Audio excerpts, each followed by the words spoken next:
Discipline doesn't begin when things are easy. It begins the moment you feel like quitting, but choose to move anyway. It's that quiet decision, made in the dark, when no one's watching, when everything in you wants comfort, but something deeper says, no, not yet. That something, call it will, call it purpose, call it soul, is what separates those who drift through life from those who shape it. The Stoics knew this well. They didn't chase control over the world. They mastered the only kingdom that matters, the one within. Self-discipline isn't about punishment. It's the practice of becoming untouchable, mentally, emotionally, spiritually. Not because you avoid chaos, but because you no longer bend to it. And in a world that rewards distraction, the ability to stay centered is nothing short of power. If you're on a path to become more than your impulses, to live by principle, not pressure, then consider subscribing for the part of you that's ready to take the reins. 1. The law of inner command. There's a war happening every morning before your feet even hit the floor. You feel it, that moment of stillness when the alarm buzzes and your mind throws you excuses like candy. You didn't sleep enough. Just 5 more minutes. You'll start tomorrow. And just like that, without realizing it, your first decision of the day was made by your mood. The law of inner command is about breaking that cycle. It's about reclaiming those quiet moments when you usually hand over your life to temporary feelings. The Stoics weren't superheroes. They were human, tired, overwhelmed, tempted, just like you. But they understood one thing deeply. The gap between what you feel and what you choose is where your freedom lives. That tiny space, it's everything. It's where character is built, where habits are shaped, where power is born. You don't become disciplined by waiting for perfect mornings. You become disciplined by getting up when you don't want to, by making one small decision that favors your future over your feelings. And those small decisions add up. You're not just brushing your teeth or stretching or skipping the snooze button. You're training. You're becoming someone whose actions no longer depend on their moods. Because if you don't set the tone, something else will. A bad dream, a stressful email, a memory that lingers longer than it should. And then the day runs you. But when you lead from within, everything changes. You move through problems without being consumed by them. You speak with clarity even when you're angry. You walk into chaos with a calm that rattles people. Carl Jung once said, "Until you make the unconscious conscious, it will direct your life and you will call it fate." That's what happens when you let emotions take the wheel. You mistake reaction for destiny. You think life is happening to you when really you just haven't grabbed the reins. But you can. Every time you choose action over avoidance, breath over panic, silence over lashing out, you're rewriting the program. You're becoming the author again, and you don't need to be perfect. You just need to be aware. Because self-mastery doesn't come from suppressing emotion. It comes from studying it, watching it rise, naming it, understanding it like an old friend that shows up uninvited but no longer controls the room. Strength isn't loud. It's not about appearing tough. It's about being the one who doesn't flinch when everything shakes. You lead not by dominating others, but by refusing to be dominated by yourself. That's what it means to live with inner command. It's not about never feeling anxious, sad, distracted, or tired. It's about not letting those feelings decide your behavior. You still show up. You still do the thing. You still keep your word. That's power. Quiet, steady, earned power. So when the next wave hits, and it will, don't ask, "Why am I feeling this way?" Ask instead, "What can I still do in spite of it?" That's where the magic is. That's how you become the one people look to when the world gets loud. Because you've trained in silence, you've practiced restraint, You've learned to hold the line between what pulls you and what drives you, and that practice becomes your edge. While others fall into moods and lose hours or days recovering, you recover in seconds, because you've done it before, because you've built something solid inside, unshakable, calm, disciplined. Inner command isn't something you're born with. It's something you build through the small, uncomfortable moments where you choose principle over preference, where you say yes to the thing you said you would do, even when your body says no. And eventually, that identity becomes who you are. You stop needing motivation because your discipline moves without it. You stop chasing external structure because your mind has become its own compass. And you stop breaking promises to yourself because the version of you who makes them is the same one who keeps them. There will be setbacks. You'll slip. You'll catch yourself reacting to things you thought you'd mastered. That's not failure. That's feedback. Inner command isn't perfection. It's awareness. It's returning to the path faster, with less drama and more grace. And over time, people will notice. They won't always say it, but they'll feel it. That you're not easily shaken, that you're steady, that you think before you act. And in a noisy world, that kind of presence feels like leadership, not because you force it, but because you've learned to lead yourself. Tomorrow morning, when your mind whispers its list of reasons to delay, pause, just for a moment. Breathe and act.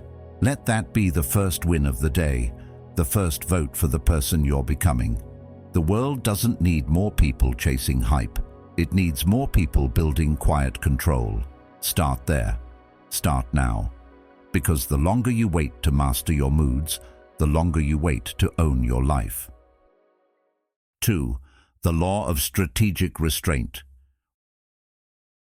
We live in a world that worships urgency. React now, respond instantly, post it before you think it through. The louder you are, the more people seem to pay attention. But here's the thing most people miss. Silence isn't weakness, it's a strategy. The ability to pause when provoked, to stay still while everyone else scrambles, is not passive, it's powerful. When you react to everything, you become predictable, easy to manipulate, easy to throw off balance. But when you learn to hold your response, to observe instead of rush in, you become something rare, someone who can't be baited, someone who chooses the timing, not just the reaction. That kind of control unsettles people. They don't know what you're thinking, and that mystery becomes your strength. There's a kind of dominance that doesn't require force. It comes from self-possession, from knowing that your energy is valuable and not everyone deserves a piece of it.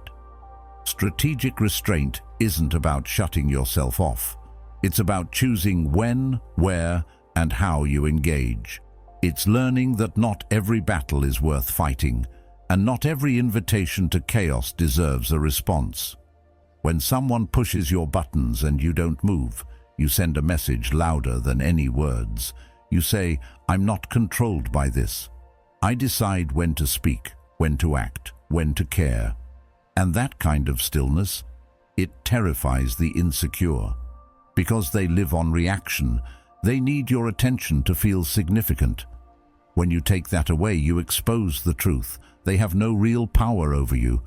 Epictetus said, "If someone succeeds in provoking you, realize that your mind is complicit in the provocation."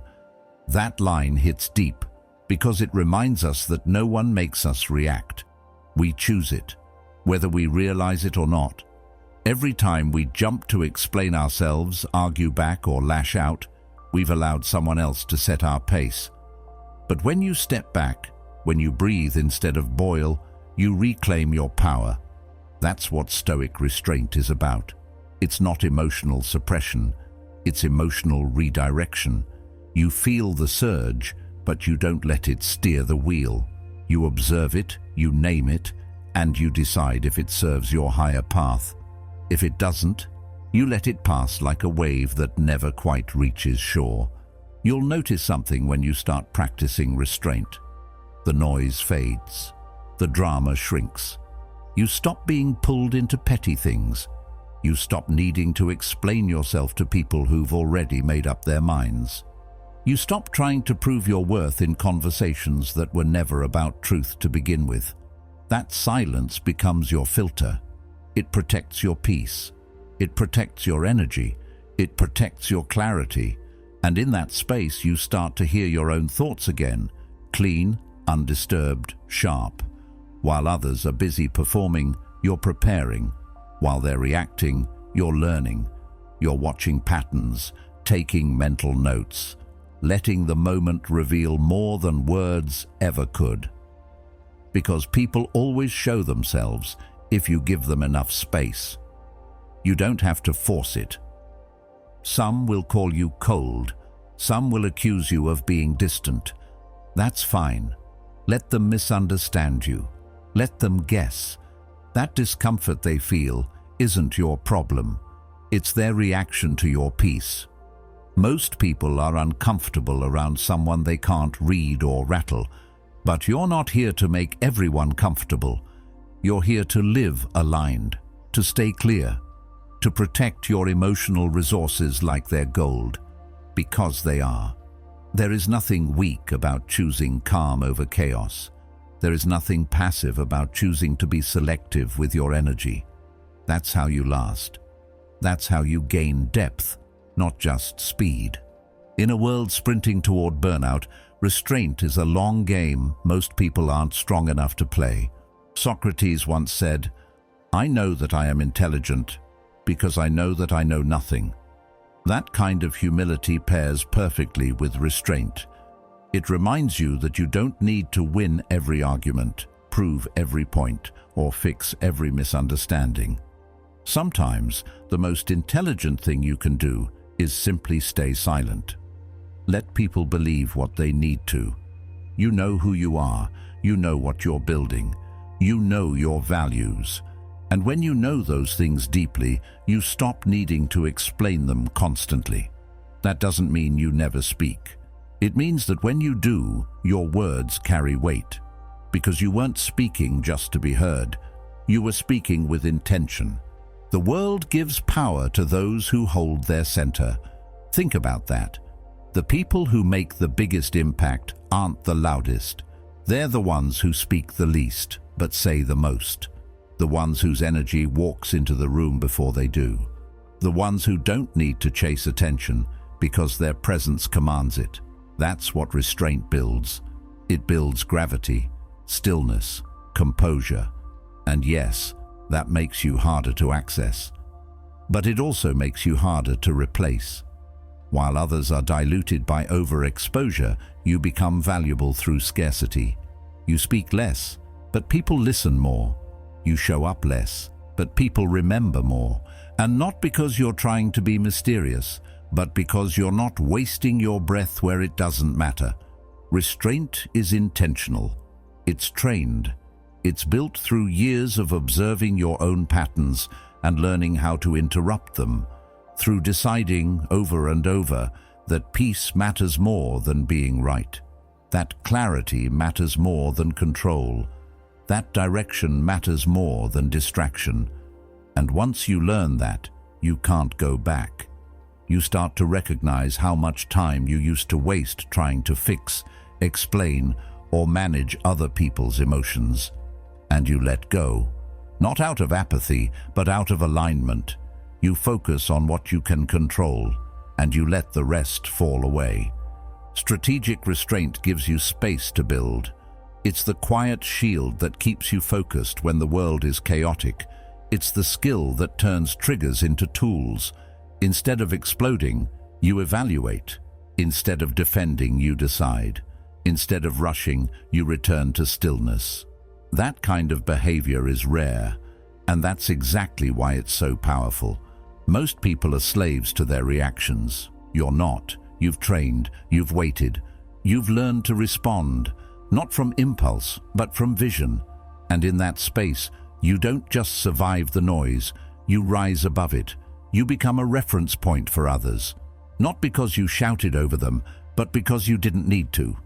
Next time you feel the pull, the urge to jump in, to clap back, to spill your energy on things that don't build you, pause. Let the silence speak. Let your stillness say what words never could. And remember, restraint is not the absence of power. It's power at rest, power held, power chosen. And that kind of power, it lasts. 3. The law of sacred routine. Some people make discipline look effortless. They wake up early, get things done, stay consistent even on the days when everything feels off. And it's not that they're built differently, it's that they've made the hard parts automatic. They've built routines that run whether they feel like showing up or not. That's the secret most people miss. Discipline doesn't come from bursts of inspiration. It grows from repetition, quiet, steady, ordinary repetition.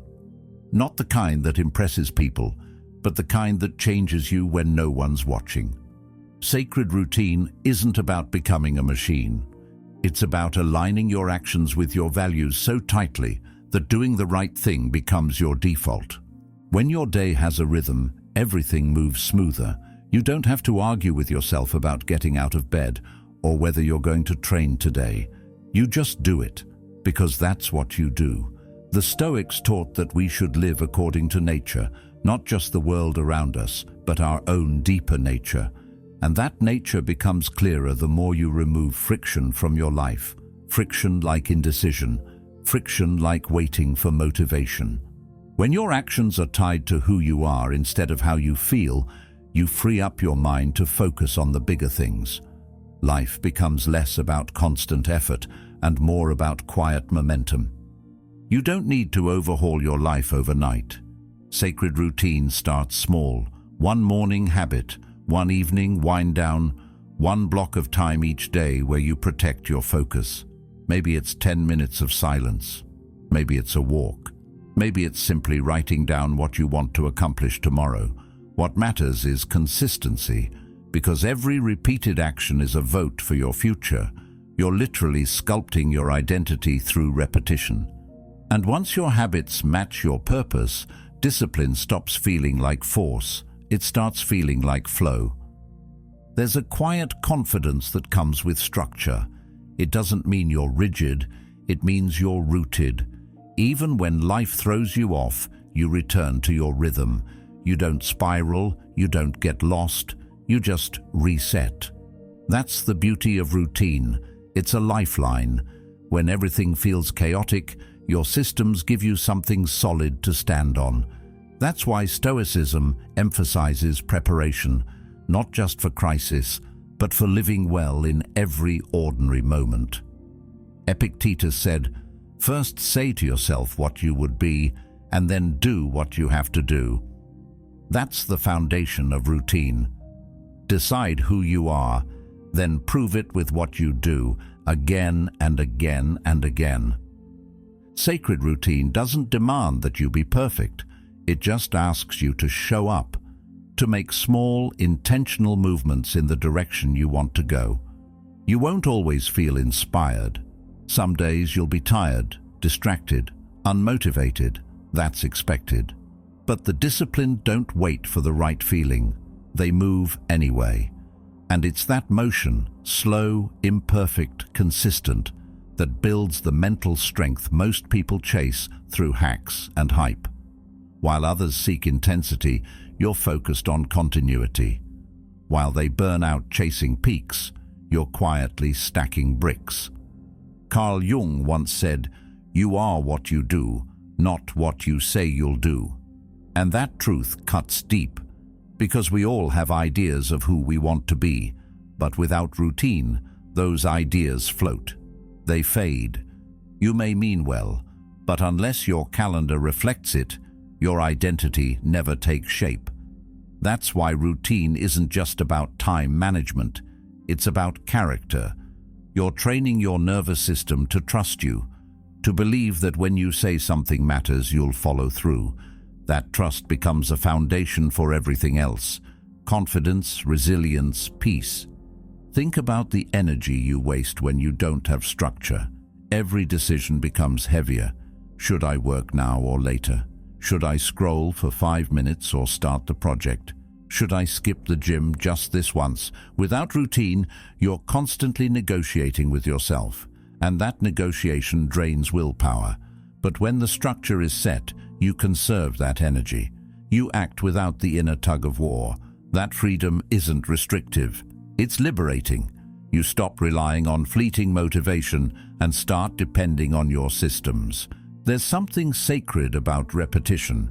Doing something not because it's new or exciting, but because it grounds you, because it connects today to tomorrow, because it reminds you of who you're becoming. Seneca wrote, "No man is more unhappy than he who never faces adversity, for he is not permitted to prove himself." That proof often begins in daily practice, not in grand, heroic acts, but in the quiet discipline of showing up again, of writing when you're uninspired, of training when you're sore, of reflecting when you'd rather distract. These aren't just habits. They're signals to your future self that you're not leaving your growth up to chance. The beauty of sacred routine is that it adapts as you grow. What worked for you last year may need to shift now. That's not failure. That's refinement. The disciplined don't cling to structure. They evolve it. They simplify it. They remove what's no longer serving the purpose and double down on what does. That's how you keep the momentum fresh. You stay flexible in form, but fixed in principle. And over time, the routine becomes more than just action. It becomes rhythm. It becomes stability. It becomes identity. Aristotle said, "We are what we repeatedly do." Excellence, then, is not an act, but a habit. That's the quiet truth behind greatness, behind peace, behind progress that lasts. It's not about occasional effort. It's about what you keep returning to. The disciplined don't need to hype themselves up every day. They've built a life that runs on purpose, a life that doesn't collapse when things get hard, because it's been built brick by brick in the ordinary hours. If you feel lost, start there. Don't look for massive change, look for rhythm. Build one habit, then another, then protect them like they matter, because they do. Not because they impress anyone, but because they shape you. That's what sacred routine really is. It's the art of remembering who you are, even when the world gets noisy. It's the structure that holds you when your emotions can't. And it's the proof that every step, no matter how small, is a step towards something solid, something lasting, something worthy of who you're becoming. 4. The law of enduring strength. Everyone wants to begin. The spark is easy. That moment of clarity where you decide, this is it, I'm changing. You buy the planner, you clean the room, you write the goals, and for a little while, it feels like progress. But beginnings are deceptive. They trick you into thinking momentum is permanent. They don't warn you about the mornings when nothing feels worth it, about the weeks where life stacks weight on your shoulders and asks you to keep walking anyway. That's where most people disappear, not because they lacked talent or ideas, but because they lacked endurance, the ability to continue, not just when it's hard, but when it's boring, thankless, invisible. That's the real separator. That's where the difference is made between those who talk and those who become. Endurance isn't glamorous. It doesn't post well on social media. It doesn't get applause. In fact, it usually goes unnoticed at first. But it's the seed of every transformation that lasts. Because endurance isn't about blind persistence. It's about clarity under weight. It's knowing what you're building and holding to it, even when the emotion fades, even when you feel forgotten, even when doubt starts whispering in your ear. Most people chase motivation like it's the answer, but motivation is unstable. It comes and goes like the weather. Endurance is different. It's rooted in decision, in character, in the quiet belief that your path matters, even when it's invisible to everyone else. There will always be a voice in your head telling you it's okay to stop. that no one would blame you, that you've already done enough. But the disciplined part of you, the part you've been training in silence, knows better. It doesn't seek validation, it seeks victory. Not loud victory, but personal victory. The kind no one else may notice, but you feel in your bones. The Stoics believed in preparation for difficulty, not avoidance of it. They didn't see pain as something to fear. They saw it as a forge, a place where values are proven and strength is shaped. Epictetus once said, "Difficulties are things that show a person what they are," and that's the core of enduring strength. It's not how you act when things are easy. It's who you remain when life applies pressure. There will be setbacks. There will be long seasons where progress is slow, unclear, even invisible. The disciplined man keeps going, not because he enjoys the hardship, but because he respects the process. He understands that the reward isn't always immediate, that growth often happens beneath the surface, out of sight, like roots stretching into soil. And one day, while others wonder how he's so composed, so capable, so calm, they'll forget the years of invisible effort that built that foundation. Because that's what endurance does. It compounds. Every day you push through, even a little, you're adding to a structure they can't see. A mental fortress that becomes harder and harder to shake. Carl Jung said, "I am not what happened to me, I am what I choose to become." And what you become isn't determined by how well you start, but how often you stay. How often you pick yourself up after falling. How often you choose patience over panic. And yes, that choice is hard. Some days you'll question everything. Some days your energy will be gone, and all you'll have left is commitment. That's enough. That's the test. Not whether you shine, but whether you show up in the dark. Whether you can keep your integrity when no one is clapping. That's what gives your word weight. That's what makes your strength real. Most people quit right before the curve turns, right before the results begin to show, because they expected fast feedback. They expected smooth, but the path of mastery is long, repetitive, and often quiet. It's why consistency is so rare. Not because people don't want to succeed, but because they expect ease, and they walk away when it's not there. The disciplined person sees the difficulty and stays anyway. They don't mistake discomfort for a stop sign. They use it as a signal that they're entering territory where most won't follow. And that's where the advantage is built, not in extraordinary bursts, but in ordinary repetition. Marcus Aurelius wrote, "You have power over your mind, not outside events. Realize this, and you will find strength." That strength isn't flashy. It doesn't show up in loud declarations. It shows up in the quiet refusal to break, in the decision to try again after failure, in the choice to hold a standard even when no one else seems to care. And over time, that consistency becomes intimidating. People won't always understand it. They'll say you're too serious, too focused, too committed. That's fine. Let them underestimate what slow, steady growth can do. Let them overlook what happens when you refuse to quit. The world respects what doesn't fold under pressure, what doesn't vanish when things get tough. Most people quit and then blame the system, blame the circumstances, but deep down, they know it wasn't the system. It was the lack of staying power. The absence of that inner resolve that keeps moving when things feel heavy, when things feel pointless, when things feel lonely. That resolve isn't inherited, it's built. Through days where you'd rather be anywhere else, doing anything else, but you stay. And every time you stay, you're proving to yourself that you're no longer controlled by feelings alone, that your actions are rooted in something deeper than convenience. Seneca said, "Sometimes even to live is an act of courage, and sometimes to continue is the highest expression of discipline. To wake up and try again, to show up with sore muscles, with a tired heart, with no spotlight, and still give your best.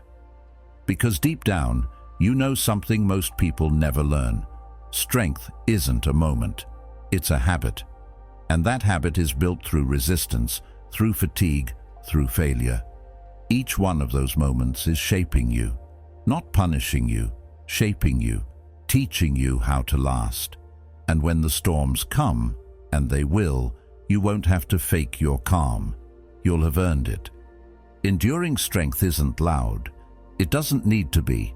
It's not something you need to prove. It's something you carry. And when others fall apart under pressure, you'll hold your ground. Not because you're fearless, but because you've walked through fear enough times to stop letting it lead. You've built a rhythm that survives chaos, a mindset that expects challenge, and a discipline that doesn't wait to feel ready. It just moves. That movement, slow, steady, intentional, is what separates the people who fade from the ones who are remembered, and not because they were the loudest, but because they were still standing when the noise died down. 5. The law of controlled impulse. There's a moment so brief most people never notice it, but it's where everything about your life gets decided. That tiny space between an urge and what you do with it. It's invisible, but it holds your future. That's where the law of controlled impulse begins. One quick swipe, and suddenly you've lost 45 minutes. One sarcastic reply, and a relationship starts to crack. One late-night craving, and the habit you were building breaks apart. The problem isn't that you feel things, it's that you let them vote without a filter. Controlled impulse isn't about killing emotion. It's about stretching that space between the spark and the fire, turning a reflex into a decision.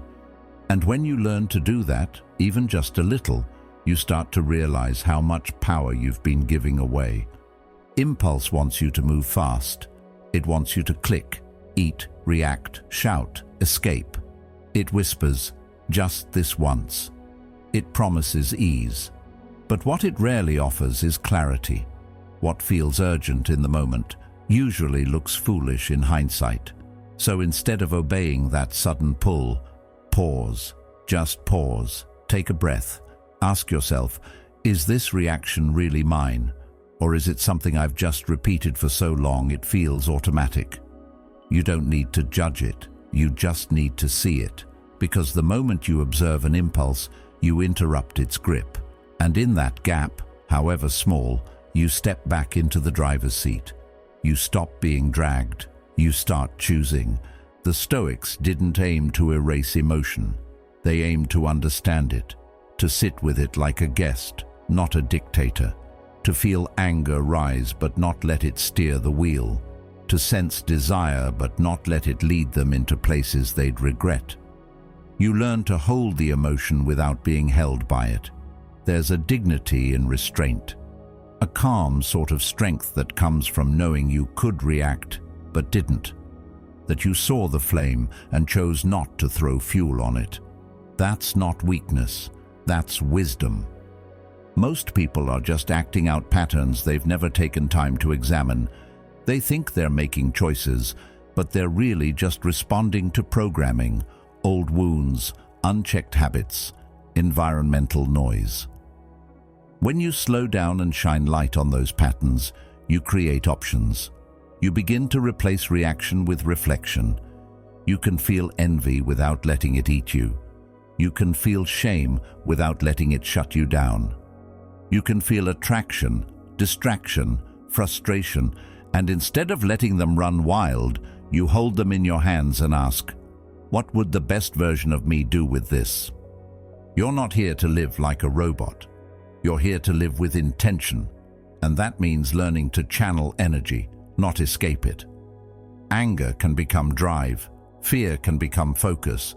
Even temptation, when examined honestly, can reveal what you actually need, not just what you crave. But that transformation doesn't happen by default. It happens through repetition, through the little daily moments where you choose not to lash out, where you walk away from a dopamine trap, where you resist the urge to numb yourself and instead sit with what's real. That's where you build strength, not on the surface, but in the core. Think of your impulse like a wave. It rises, crashes, and fades. If you react during the rise, you're at its mercy. But if you wait, even 30 seconds, you'll often find the wave loses its pull. You get your mind back. You remember your values. You choose with clarity, not compulsion. That's why so much of controlled impulse is about simple grounding rituals. When the urge hits, take a breath, step outside, write down what you're feeling instead of acting it out. These aren't tricks, they're tools. They give you distance, they give you power, and over time they help you retrain the nervous system to respond with calm instead of chaos. Aristotle said, "What lies in our power to do, lies in our power not to do." You don't owe your energy to every trigger. You don't need to finish every argument. You don't need to satisfy every craving. That's not repression, that's redirection. It's the difference between being driven and being dragged. And once you feel that difference, even just once, it's hard to go back. You start to enjoy the feeling of not giving in, of walking away from something that used to control you.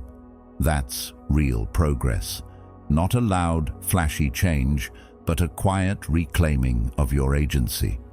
The more you practice restraint, the more you trust yourself. That's something people don't talk about enough. Most people struggle with confidence because deep down, they know they've betrayed themselves too many times. They've made promises they didn't keep. They've acted out of impulse and then cleaned up the mess later. But when you start making different choices, when you start showing yourself that you can hold the line, you rebuild that trust. You stop needing external validation. You stop fearing discomfort. You become someone who doesn't flinch every time the world presses a button. Plato once said, "The first and best victory is to conquer self." That victory isn't loud. It doesn't come with a medal, but it changes everything. Because when you can say no to the things that weaken you, you open space for the things that grow you. You no longer need to run from your urges because they no longer run you. You start living from principle, not pressure. From wisdom, not reaction. From clarity, not confusion. Controlled impulse doesn't mean becoming someone you're not. It means becoming who you really are, beneath the noise, beneath the habits, beneath the distractions. It's your ability to respond like the person you want to be, not just the person you've been. That's freedom. Not doing whatever you feel, but doing what aligns with who you're building. That's the shift. That's the power. And it begins in the smallest space, the space between thought and action. That's where you win.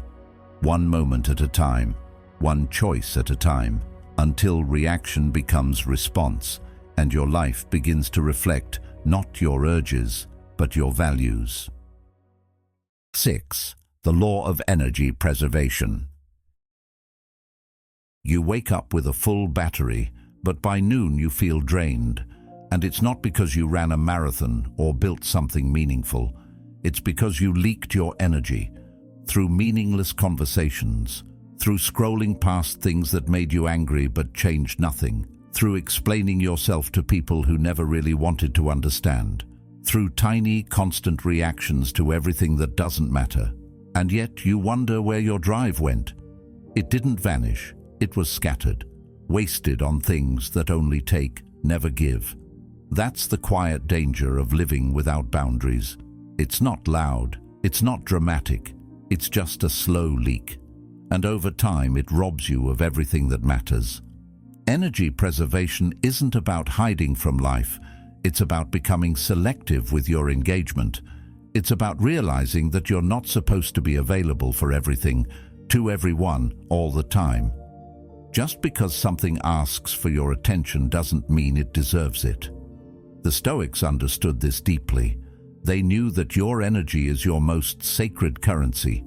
Marcus Aurelius wrote, "Ask yourself at every moment, is this necessary?" That's not just about tasks.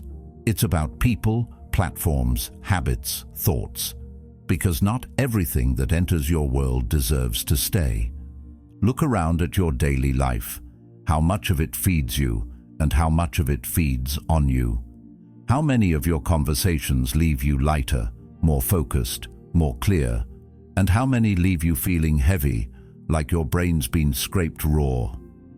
Energy preservation starts with honest audits, with cutting ties not out of cruelty, but out of self-respect. You weren't made to hold everyone's chaos. You weren't designed to react to every headline, every notification, every insult. You're here to build, to think, to grow. And those things require energy, clean, focused, unpolluted energy. The people you keep closest should sharpen you, not drain you. That doesn't mean they always agree with you. It means they challenge you with care. They push you forward, not pull you sideways. Seneca once said, "Associate with people who are likely to improve you." The reverse is also true. Distance yourself from those who bring confusion, drama, or distraction. Not because you hate them, but because you love your peace, and you're finally realizing how rare and valuable it is. Think of your attention like water flowing through a pipe. Every crack, every split, every leak weakens the pressure. If you let that water go wherever it wants, it evaporates. But when you fix the leaks and point it with purpose, it becomes force. That's how focused people operate. It's not that they have more energy, it's that they waste less. They don't get pulled into every comment section. They don't debate people who argue in bad faith. They don't chase 5 things and call it ambition. They go deep. They conserve. They protect their fuel for the battles that matter. Carl Jung once said, "The privilege of a lifetime is to become who you truly are."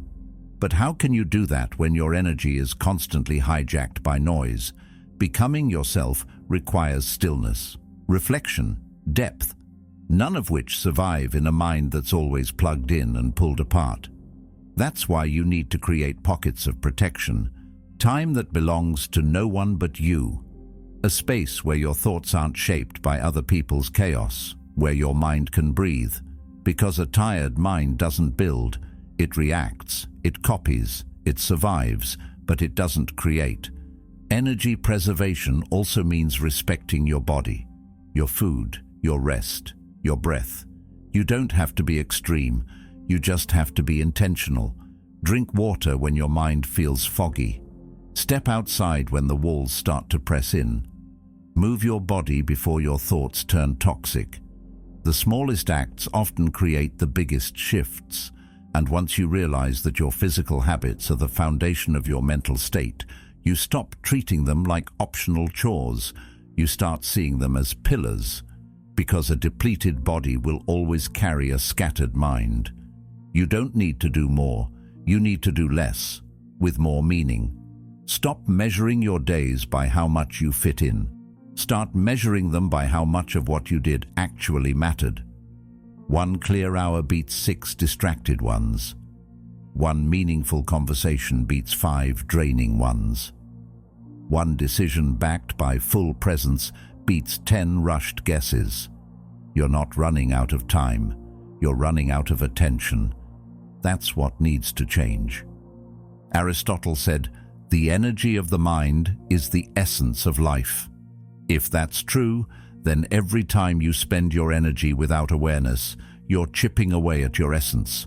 And for what? For a dopamine hit? For the illusion of being caught up? For approval from people who wouldn't notice if you disappeared tomorrow? That's not living, that's leaking.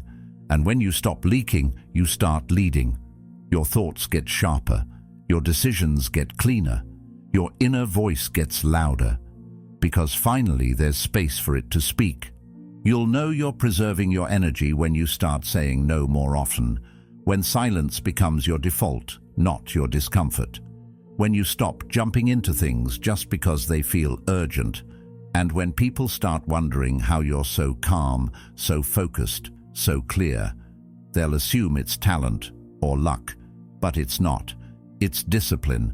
The discipline of choosing peace over participation, of choosing depth over noise, of choosing intentional fuel over constant burnout. This doesn't mean you become indifferent or disconnected. It means you become centered, grounded in what matters, anchored to what builds you. And when the noise gets loud again, as it always will, you won't be swept up. You'll know what to do. You'll know what to ignore, what to release, what to conserve, because you'll remember your energy is not unlimited, but your ability to choose where it flows. That's a superpower. And the more you respect it, the more powerful you become. Quietly, fully, without asking for permission. 7. The law of disciplined vision. Discipline without vision is just momentum in the dark. You might be running hard, checking all the boxes, even outperforming others, but if you don't know why you're doing it, you'll eventually crash. Maybe not all at once, but slowly, silently, like a building with no foundation. That's what makes this law different. It's not about effort, it's about direction. And if your direction isn't clear, your discipline becomes a mask. You look productive, but you feel empty. You're moving fast, but you're not getting anywhere that matters. The Stoics understood that power without purpose leads to ruin. It's not enough to be consistent. You have to be intentional. What are you building? Who are you becoming? Not on the surface, but beneath it. Your vision doesn't need to impress anyone. It doesn't have to be grand, but it has to be real. Something you can hold on to when motivation disappears. Something solid enough to carry you through the messiness of life. Because life will get messy. And when it does, the people who lack direction start chasing everything. Anything to feel in control. But those who've defined their vision, they stay rooted. Their path doesn't vanish. It sharpens. That's the difference disciplined vision makes. It filters the noise. It protects your time. It removes guilt from saying no. When you know your mountain, you stop wandering into valleys that don't matter. Every action starts to carry weight. You don't just wake up early, you wake up aligned. You don't just work hard, you work toward. That distinction changes everything. The moment you connect discipline to vision, your life stops feeling like a to-do list and starts feeling like a mission. A quiet, personal mission that doesn't beg for approval but refuses to be ignored. And yet most people skip this step. They copy goals from others, chase the images fed to them, and wonder why their progress feels hollow. But vision isn't inherited, it's discovered. Not in noise, but in stillness. In sitting with yourself, not the highlight reels. Carl Jung said, "Your vision will become clear only when you look into your own heart. Who looks outside dreams. Who looks inside awakens." That awakening doesn't come from chasing. It comes from remembering. From cutting through the pressure and asking yourself, what actually matters to me? That question requires courage, because it often reveals that you've been building the wrong things for the wrong reasons. But that realization isn't failure. It's freedom. Once you know what you truly want, what aligns with your values, your nature, your rhythm, then discipline becomes a tool, not a burden. You stop forcing things that don't fit.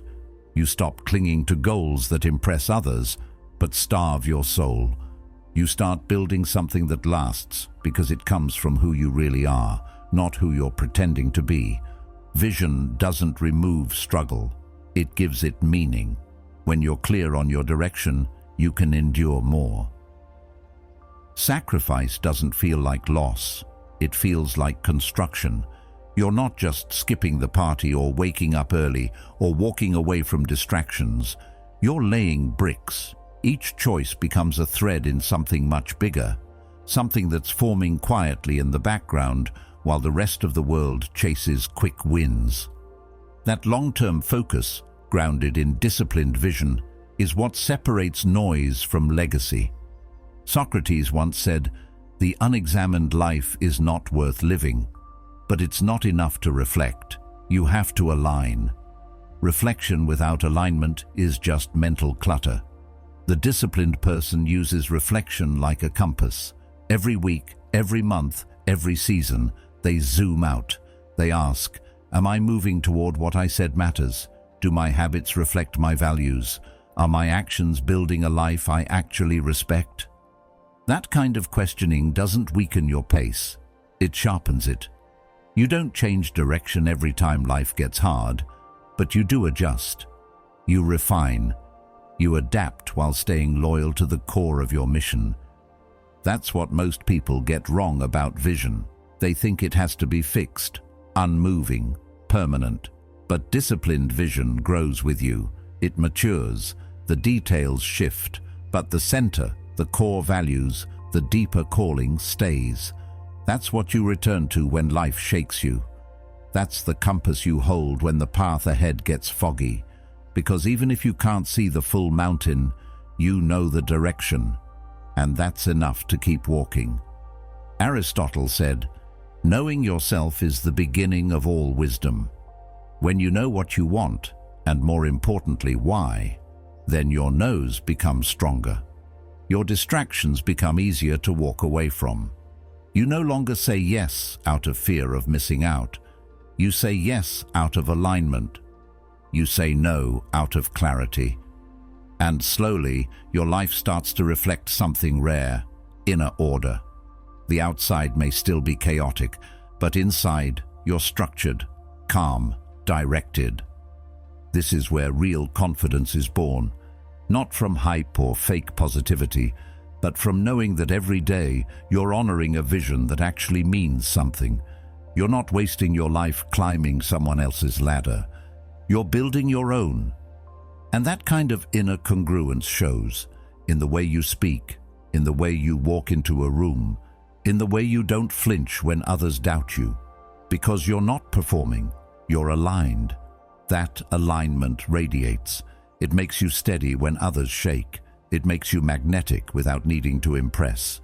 You don't need a perfect roadmap, but you do need a direction that speaks to your soul. Something worth waking up for, worth protecting, worth sacrificing for.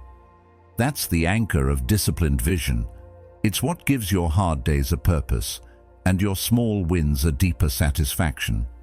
It's what turns effort into devotion, routine into ritual, and life into something that feels designed, not just survived.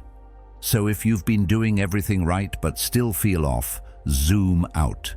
Not to find more to do, but to remember why you started in the first place. Your vision won't scream, it whispers. And if you're quiet enough, still enough, honest enough, you'll hear it.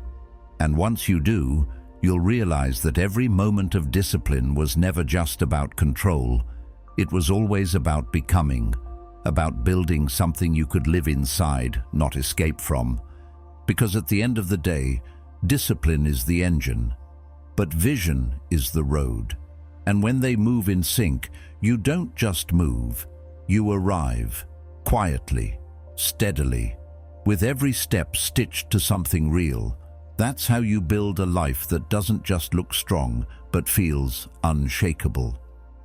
Every step you take with clarity becomes a seed for the life you're meant to build. Discipline alone can carry you forward, but when it walks hand in hand with vision, you don't just move, you become unstoppable. Stay focused, stay grounded. And remember, the quiet work you do today is shaping the strength they'll never see coming. Watch the next video on your screen to keep sharpening your path. And thank you for being a part of Stoic Journal, where every moment becomes a choice and every choice becomes a legacy.